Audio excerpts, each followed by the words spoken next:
Start with your name. I'm sorry. My name's Margret Ryan. I'm a member of Friends of Antelope Valley Open Space. We were alerted to an M&D being accepted for this project by a dear friend of ours named Dean Webb. Dean was a retired NASA scientist, photographer, and lover of the environment. And he was literally on the phone talking to a West Side resident and letting that resident know about, tried to find out if people out in the West Side knew about this project. And when he had his final heart attack, and we lost him shortly before Christmas. So I wanted to end our presentation by reading the letter that Dean wrote and submitted prior to the hearing on the 21st. To Mr. Turtel and the hearing officer of the LA County Regional Planners and staff, my comments are in most part positive on this project, and I'm only speaking for myself and not any group. I spoke to someone last September in DRP about the project. I was surprised to see the sign on Highway 138 and 210th Street West the other day about a hearing this Tuesday, the 21st. None of the Antelope Valley West Side people I talked to seemed to know the status of this project. The following are my general comments for consideration by the hearing officer on December 21st. Using disturbed soil and employing photovoltaic technology as a power source are both positive for this type of facility.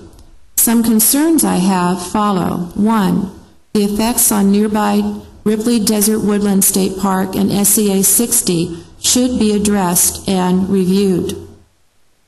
The disturbed soil where the proposed location of the solar farm has partially recovered over time, and the plants average about 2 feet in height.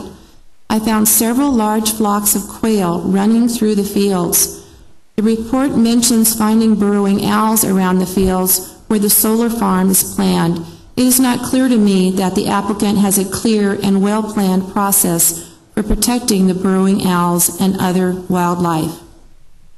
My concerns are from the cumulative environmental effects of this project and others, which could reduce and possibly eliminate most of the wildlife in the western Antelope Valley. A well-developed plan could help maintain areas of remaining open space elements in the western AV for Joshua trees, wildflowers, hiking and bicycling, wildlife corridors, panoramic vistas, and county SEAs. The project's close proximity to Ripley State Park should warrant consideration by the applicant of adding some acreage to the park for the added protection of local plant and animals.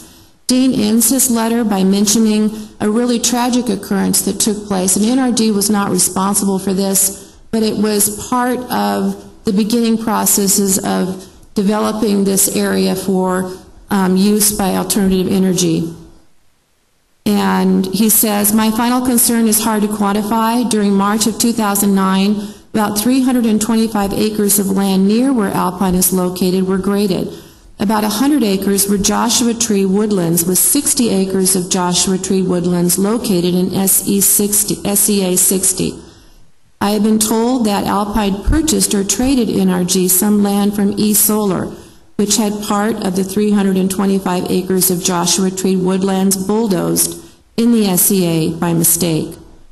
If this is correct information, then mitigation is needed and should reference the bulldozed SCA incident. I was out there when the bulldozing was taking place and saw 5 pits dug for covering over the Joshua trees. I called the office of Supervisor Ed Tonovich. He put a stop to the destruction. If this set of occurrences are not found to agree with the data present at the hearing, then I welcome any corrections. Dean was passionately concerned about maintaining the viability of the total environment of the western Antelope Valley, and especially the very rare Joshua Tree and California juniper woodlands represented by the 9 fragments of SCA 60, which surround on 3 sides the Alpine Solar Project land. Thank you very much. Thank you. Any questions to the speaker? All right, nothing. Thank you very much. Thank you.